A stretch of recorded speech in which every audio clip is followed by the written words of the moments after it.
So she started her race, she fell, she got back up, and because she got back up and she kept on running, she was able to win. And I think that if we really think about it, life is like that.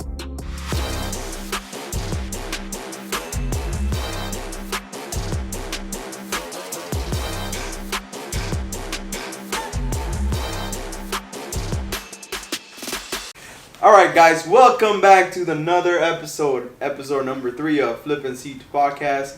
I am your boy Flip. This is my handsome co-host, Seats, Mr. Mr. Seats. Seats. That's right. On today's episode, to be honest with you guys, We just wanted to chat. we want to chat with you. We want to chat, maybe share some stories with you. Right. Here's the thing. Right. We did come in with a plan today. We But sure did. sometimes that plan gets punched in the face. Yes, sir. But the whole thing is that when you get punched in the face, you got to keep going. Gotta keep on going. You know what I'm saying? Yeah. My brother has a story about, you were talking about Normandy, Lady Normandy? Ah, yeah. It's Heather Normandy. Okay. But there's a reason. We were talking about the importance of starting something. Mhm. That's what we were talking about before we hit record, and we were talking about the most important thing about starting something is not actually starting, but finishing, Right. because anybody can start anything. Mhm. And we were talking about my college process, how difficult that was, and how there were many times that I wanted to give up, many times. So as we were talking, I was mentioning this. I might be butchering her name, but it's something around the lines Heather Normandy, something like that. Heather Normandy. So she had been training for the Olympics, and she finally made it, right? And as the gun went off, pow! She started running. So as she started running, she was like in third place. Then she was in second place. And then she was in first place. And as soon as she was in first place, guess what happened? She slowed down? She tripped. Ooh. She tripped. And every single person that was behind her passed her. So we were also mentioning about the scriptures that says everyone who runs in a race runs to win. Just like Heather Normandy. So she tripped, now she's last. So I'm gonna see how I can edit this into this, because it's amazing. What did she do when she tripped? She got back up. She got back up. Because the goal wasn't just to start the race, but to finish it. So as let's say she was in 7th place, she kept on running. She passed the 6th, the 5th, the 4th, the 3rd, and the announcers, man, they're like, "Oh my God!" You know, like. She could win the race. And she eventually did. Nice. She won the race. Wow. So she started her race. She fell. She got back up. And because she got back up and she kept on running, she was able to win. And I think that if we really think about it, life is like that. Yeah. I'm sure that you could think of some situations, as well as myself, where we have started a race, and maybe now in 2023 you're off to a start, and maybe you're off to a start and you probably tripped already. Oh yeah. You know, because of the situation, because of things that happen in life, because of your finance. You might be going through some struggles right now in your relationship, at your job. You probably got fired. I don't know. They gave a promotion to somebody else instead of you. Whatever it might be, you started 2023, and just like Normandy, you fell. So we just want to sow some good seeds and encourage you to flip your life forward. That just because you fell, it doesn't mean that that's where you're going to be or that's where you're going to stay. But it's up to you, obviously, to get back up and keep on running. I agree, brother. I mean, it's the importance of consistency. You know what I mean? Yeah. Because, we're going to get knocked down. I mean, it's just the beginning of the year. And I'm sure many people already been involved in car accidents. Yeah. You name it. You know what I mean? Yeah. And you already might want to feel like you want to quit. Like even me myself, I've gone intense this year with my diet and working out and stuff. Oh, that's why you look so swole. No, I look swollen because I'm still on. I'm still in the process of losing weight. I'm not gonna tell the audience you were eating fried chicken with me. Hey, stop it, bro. Bad influence. Bad He influence. was eating fried chicken with me like 3 minutes ago. Anyhow, hey, listen, my diet is more keto, so I Sure. can eat all those proteins and stuff. Excuses. He was also eating rice and beans. Okay. No, that's lies from the devil. That's lies from the devil. He was eating rice Carbs are and your beans. enemy. No. Anyway, Go ahead, man. Go But ahead. yeah, Ain't nobody gonna judge you. even as you're switching your diet, right?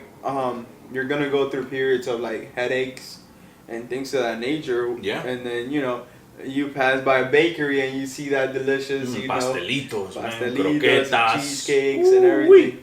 Yeah, man. But the important thing is that you started.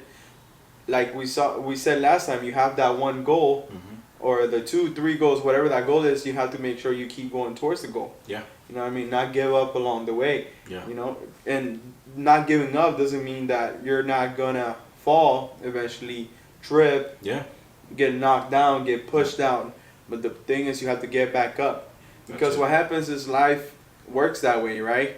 Sometimes you're going through life and you are seeing a certain person that you admire, and then you just see him keep going up, and your process is slower. But next thing you know, not that you wish any bad on that person, but that person, something happens, and then you get an opportunity. Yeah. And then you start climbing that ladder little by little. But sometimes we're in the process of going through our process. It seems like there's a never-ending storm. You know what I mean? But that storm always ends up passing through, and then next thing you know, it's the sun, whether it's that same day or the next. Yeah. You know what I mean? Yeah. It takes me back, just listening to you, it takes me back to my college years. That has been one of the toughest things I have ever gone through, because what happens is I was never disciplined in middle school nor high school. So when we got to college, as if you've been through college, university, you know that you're on your own. So for me, I was never disciplined. I never trained for my marathon, if you want to put it like that. So when I got to university, man, it was tough, because I went to a private university, and I was there, man, with a lot of people that had already developed a routine and were consistent with their studies. Versus me, I would copy from people from time to time. I would do homework from time to time. So now you're paying for school, and the teachers don't care if you attend or not. I mean, you're on your own. If you miss 3 classes, they kick you out, whatever policies they may have. And if you fail, you fail. You got to redo the class again. So for me, it was very hard to structure myself at the beginning, because I've also never been the smartest person in the room, but I have something that I really don't like giving up. That if I do fall, I do get back up and I keep on trying. And man, it was hard, because it was failing grade after failing grade, D's and F's, and I was studying, man, for weeks upon weeks, and I would still get a bad grade. So for me, as I kept on, right, and as I found the help, going to tutoring, after school, before school, asking the teacher for help, I wanted to get better. And I think that if you find yourself a bit stuck, continue to work on your consistency, because eventually you will have that breakthrough. You will have that opportunity, like you're saying. But if you stop, then it's like we were talking before, you have to start from the beginning. So eventually, as I structure myself better, as I looked for the help that I needed, as I developed new habits, new studying habits, I started getting better and better. And at the end, I even made the honor rolls. But that was years down the line. Yeah. But because I didn't give up, I was able to succeed, with my school. But it has truly been one of the hardest things that I have ever done. It was tough. Yeah, man. But I mean, it's a clear example of perseverance. Yeah. You kept going, you didn't stop, and here you are now with your degree. Yeah. Yeah. That's an example for your kid. Yeah. It's an example for the family. Being one of the only ones to graduate university. Yeah. You know what I mean? So Yeah, that's yeah. it's a great example, man. And that's the thing, going back to the flip concept, that shows your leadership. You know what I mean? Yeah. So somebody has to take leadership. Somebody has to take it to the next level, and that's been you and our family. And it's impressive, and it's commendable. Thanks, brother. I think we're both in the same page in regards to trying to move ahead in life, trying to break generational curses, just pushing along, structuring ourselves better, and we just want to encourage you that is listening to us, to do the same. To be that person that says, you know what, this ends with me. Because the thing is that if I don't do something about this, or if you don't do something about this, the same cycle is going to continue. Right. So then if I don't break this cycle, then I'm leaving the same legacy of inconsistency to my son. And then if he's not learning it from me, when he's an adult, maybe he could learn it, maybe not. But we as parents, we have to set that example so they could see. As you know, since my son Jeremiah, since he was 4, I've been teaching him little by little business concept. So at the age of 4, he was selling, Skittles, chocolates. At the end he had to stop because he was eating them all. But throughout that process, he earned, I don't know, like $40-$50. Yeah. 4 years old. 4 years And old. he would go to our family members as, hey, you want to buy a chocolate? How much are they? $2. And they would challenge him, hey, if I give you $5 and I get one chocolate, how much you have to give me back? So, he had to do math and whatnot. By the way, he is very smart. Yeah, he's a bright kid. Very smart. He's a very bright kid. Dean's honor roll and all that good stuff. Yeah, he's a principal's honor roll. Principal. Dean's is in university, yeah. Yeah. So he's gonna be Dean's honor roll too. oh, for sure. He's a very, very bright kid. So he started with his chocolate business. Mm-hmm. A year later, he started selling toys. A year later, he went back to selling chocolates again. This time, he was a bit more serious about it. He's in the stock market, isn't he? Yeah, he opened up. Invests. Yeah, he spoke to one of my friends, and he's investing in Bank of America. And he's 9. Yeah. He's not right now. He's 9. I 2023. I He's just 9. learned last year how to invest, and I'm still I didn't learn to say per se to invest, but definitely to put money away into my Roth IRA. So Yeah. at 9 years old, already doing that is amazing. Yeah, and it's up to us to teach our kids. Yeah. Principles, values. I was reading a book on parenting, and you seen this? Look at this. What's that? Oh my God, still flying around every single episode. Got him. Got him. Every episode, man. The Bruh. mosquito from the devil. Oh God. But Yeah. anyways, yeah. Episode 2. I mean, it just went live today, so I haven't seen nobody commenting mosquito from the devil. the devil. So we'll see on this episode. Yeah, man. So look, if you have kids, I think we're focusing a lot on parenting and kids today. Man, it's your job to train your kids on the ways of the Lord. Mm-hmm. Make that a priority. Make that a main thing. And when he's old, he won't depart from it. And let's lead by example. Even with the goals that we want to accomplish. As you know, well, I don't know if you know, Jeremiah has goals. No, I didn't know. Yeah, Jeremiah has goals. He has goals for like 2 or 3 years. Nice. So it's about taking the time aside to be that example for your son, for your daughter, and that goes with everything. There's a saying that says, "Do as I say, not as I do." Something like that. That's horrible, bro. That's horrible. We have to set an example for our kids. Well, I'm very do cautious. as I say, not do as I do. Okay, I got you. I'm very cautious with that, man. Yeah. Very cautious with that because we have to be that example. Absolutely. Yeah. Yeah, I mean, not a great example, but even today I had to reprimand my son because he was doing the same thing back to back. And along the way, because kids know how to manipulate, man. Mm-hmm. So along the way of me not manipulating him, correcting him, he said, "Oh, Papa, give me a hug." I said, "No, first I have to talk to you." So I told him, "Listen, you're getting reprimanded because you did this, that, that, and that." Yeah. But once I got through that, I gave him a hug. Nice. And I told him I love him and to please behave good so he doesn't have to get reprimanded so often. Yeah. So that happened, and he's like, "All right, let's go play." Yeah. So as we're playing, we have it's like a little makeshift little baseball thing. It's a softball, but it's still pretty hard. Yeah. So he's pitching it to me. I hit it. It bounces off the wall, hits his face, leaves a mark. I'm feeling horrible. But I'm putting the ice pack on his eye. He's crying. It's a whole shebang. And the wifey as a mama bear comes out. "Oh, what happened? What happened?" And then saying to me, "Why'd you do that?" And then he said, "Mama, please, Papa made a mistake."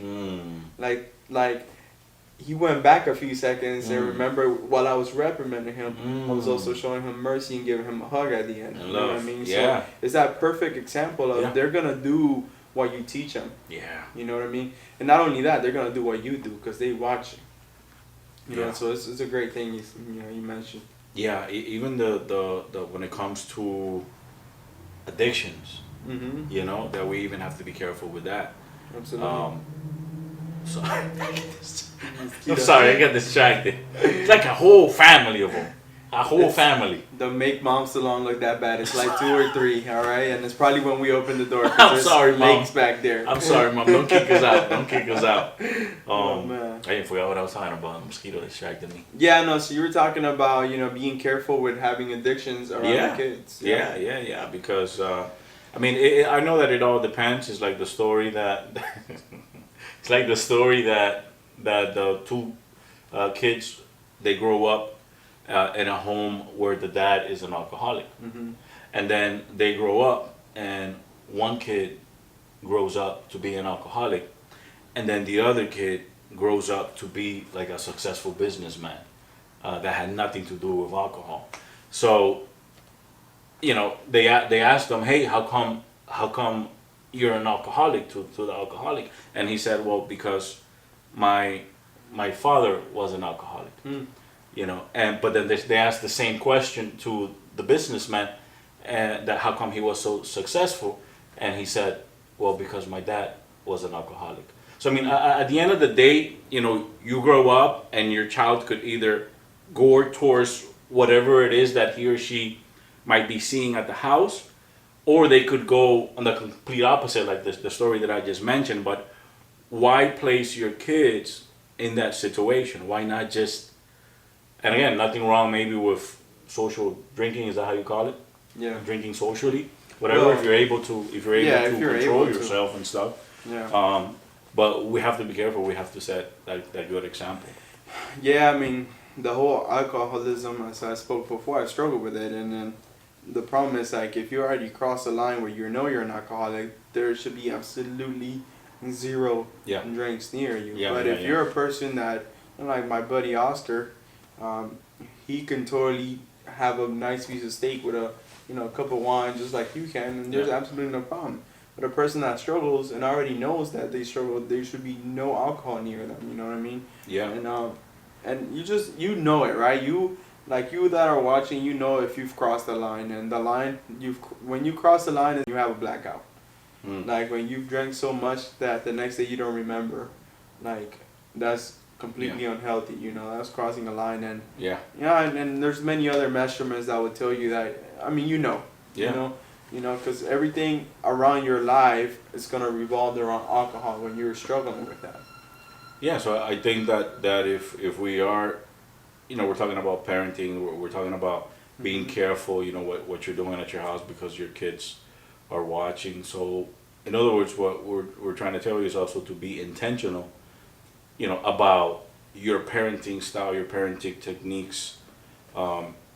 Pretty soon, in a couple of months, we're going to be providing you with more information, but we're having a SEAS conference. Yep. And one of the people that are going to be speaking on the conference, they're going to be speaking a lot about family values, marriage, and the importance that you as a parent, the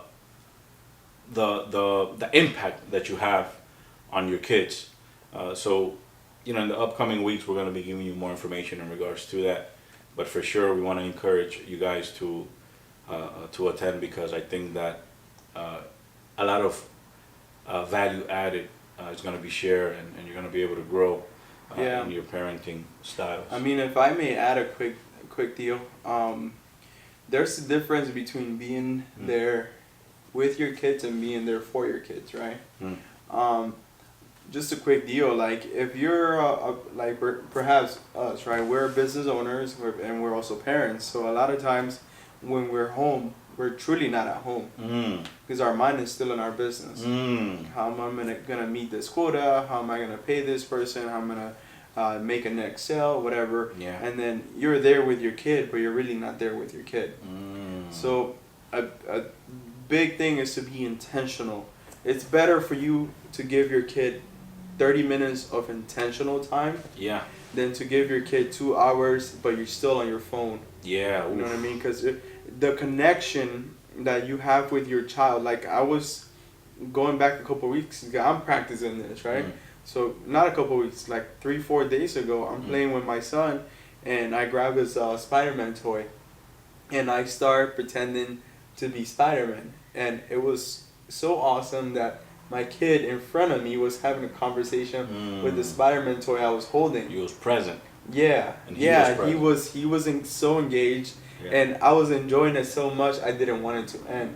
That's nice. So yeah, man, I think we definitely need to be intentional about even with our spouses. You know what I mean? Yeah.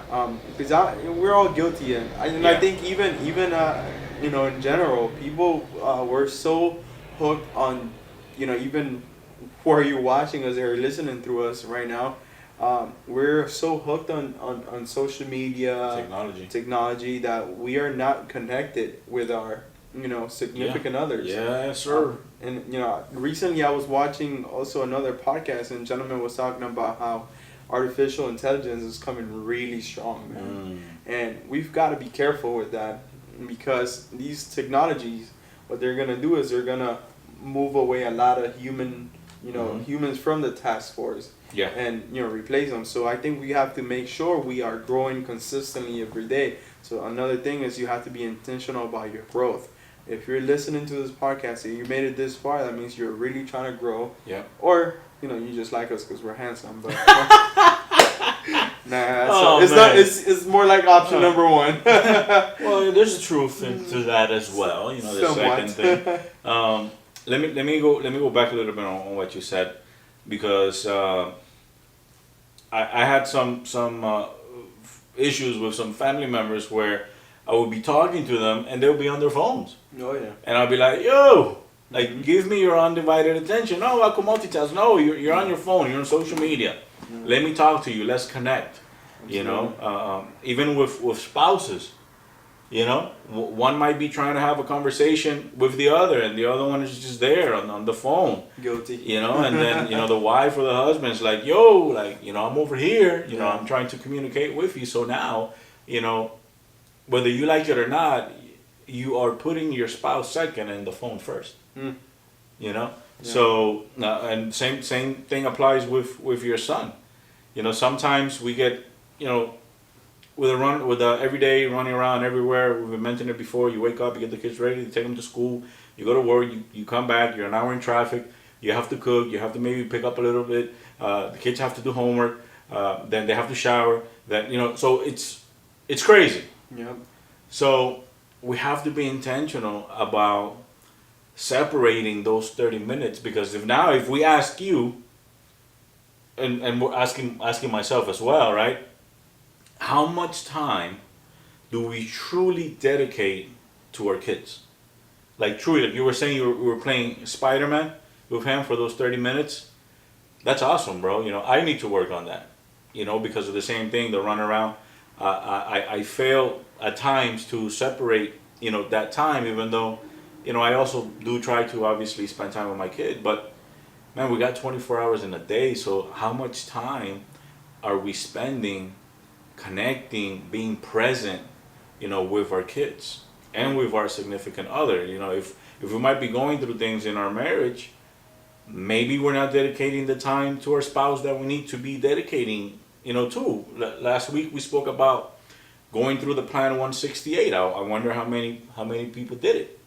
To see where you could find more time, or where for you to see where you're dedicating your time to or towards. So let's just set time aside for family. Don't be eating dinner with your phones there on the table. Guilty. So it's like, no, that's time for you guys to connect. I don't know if you know this. At my house, we have this thing called highs and low time. Mm-mm. You know about that? Yeah. So and Jeremiah usually leads it. My 9-year-old. So when we're eating dinner, usually he says highs and low time. So what we do is that we all take turns, going around the table, saying our high of the day, like the best thing that happened to us throughout the day, and the lowest thing that happened to us. And what that would do is that one, it would get you guys talking, and a little bit about your son, what he enjoys throughout, what was the best part of his day, what was his lowest part. Same thing with your wife, same thing with the husband, and you guys are able to now know a little bit more about how your day went. It's great. Awesome. So I want to encourage you guys to take that and implement it. It's a really good way of connecting. For sure. Yeah. Absolutely. Yeah. What do you do? With my wife? Yeah.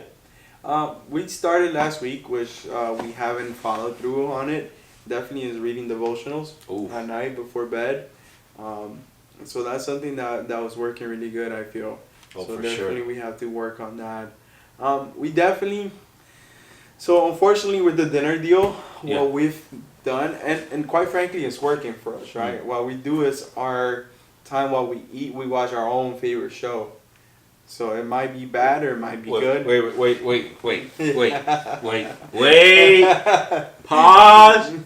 Wait a minute. Explain that to us. Yeah. So the YouTube world and your boy Seeds. Literally, while we're eating, like she's watching her favorite show, and I'm watching my favorite show. On the phone? On the phone. Where's Josiah? Watching his favorite show. Oh my God! Yeah, but here's the deal, though, right? Okay. We call it our me time. So while I'm eating, I'm watching my favorite show. So I'm feeling really good at that moment in the sense that I'm enjoying myself. After that, then is when I usually go give that undivided attention to my son. And then after that is when we, do the devotional before bed. So it works for us. I'm not encouraging anybody to do it. Okay, but it works. You know what I mean? You got a system in place. Yeah. And we've come to an agreement on this, by the way, because when we first started, we would eat and talk about certain things. Yeah. But me personally, I love food so much, so I love enjoying my food. So does my wife. You don't want to talk. You don't want to be talking to anybody. I don't want to be talking when I'm eating. That's the thing. Yeah. So that's why we came to the conclusion that works for us. Hey, look, you got to develop a system where it works for you. Right. Me personally, when I was growing up, I wanted to build a strong relationship, a strong connection with my old man. And, I'm talking about when I was 13, 14 years old. And we would sit at the table. There was no social media. I know people didn't have any cell phones or whatever. Like nowadays, it was only a landline. And we would sit at the table, and I would want for my dad to ask me, "Hey, how was your day?" Those of you who are listening, if you heard me clap, I was trying to kill a mosquito. Yeah. He didn't smack me, okay? No, I didn't smack him because of the rule that he has about dinner and phones. Okay, I did not ask. I didn't smack him. But I would want to build that connection with him, right? And if any of us around the table, if we would start talking about stories throughout of what happened today, he would shut it down quick. Hey, you're not supposed to be talking while you're eating. Yeah. And as you know, well, now he's changed. Yeah. Glory be to God. But before it was like that. Don't be talking while you're eating, or don't talk to me while I'm eating. Yeah. So it's like I know somebody else like that as well. I'm trying to build a connection with you. So for me, it's like the story I was saying, like with the whole maybe I missed it so much. I wanted to bond with my dad. It never really happened. So now that I have my own son, hey man, I'm taking advantage of every second of it, you know. And again, for us, I use it more to let's connect, you know, and we enjoy that. So the point is that you have to build connection in one way of another. For Flip, you know, they have a system in place that it works for them in regards to, hey, let's watch our favorite show. It is my me time, and it works for him. Then he goes to connect with his son, and he goes to connect with his wife. For me, I already mentioned this, so I'm not even going to mention it again in regards to how I like doing things. What we want to encourage you guys is to set up a system that works for you and that your wife is on board, because if your wife was not on board, that wasn't going to fly. No. You know, but his wife is on board with it. That's right. The way that they do things, my wife likes the way we do things. And so develop a system that works for you, you know, to build that connection with your son, daughter, wife, husband, and make 2023 a year where you're going to take your family to another level. You're going to connect more. You're going to love more. You're going to go out more. This past weekend, we went to an art show. We just walked around, you know, we found a little picture of our dog Rex as an Schnauzer. We bought it. So, you know, we spoke, we ate ice cream. You know, you don't have to go out and then spend $300. You know, you could go as a family, go to the park, okay? And just take this year to enjoy yourself. So, yeah, so again, so to recap, In conclusion, in conclusion, you know, make sure that as a parent you're setting the correct example for your kids. Be that role model. Encourage them to dream big, man. Sow good seeds into their lives. You know, don't talk down to them. Don't call them stupid. You know, that's one of the things that I struggle. You know, at the beginning, because you know, a very close family member. So I won't put this particular person out there. Used to call me stupid all the time, man. Yeah. And as I was going through college, as I was sharing with you, as I was sharing with you guys, man, as I tried to work on my school and study, you know, the bad seeds that were planted in my mind, you're stupid, you're stupid, you're stupid, you know, you grow up like that. Yeah. So then you find yourself struggling, in my case, with school, and I'm like, I guess what was said to me, I guess they were right, you know? So it was a struggle to now shift mindset, but thanks be to God that that I was able to be set free from that. So just be careful, man. Be careful not to sow bad seeds into your husband's life, into your wife's life, into your kids' life. Yeah, and another thing in conclusion is consistency. You know, we were tired coming in today, Yeah. but we still showed up. Yeah. So show up every day, get the work done, Yeah. and you know the results are gonna come out. Yeah. You have to show up, you have to be consistent, and keep going. So don't forget to Remember that every seed that you plant takes time to grow, but you have to water it, you have to take care of it, and at the end, you will see the results.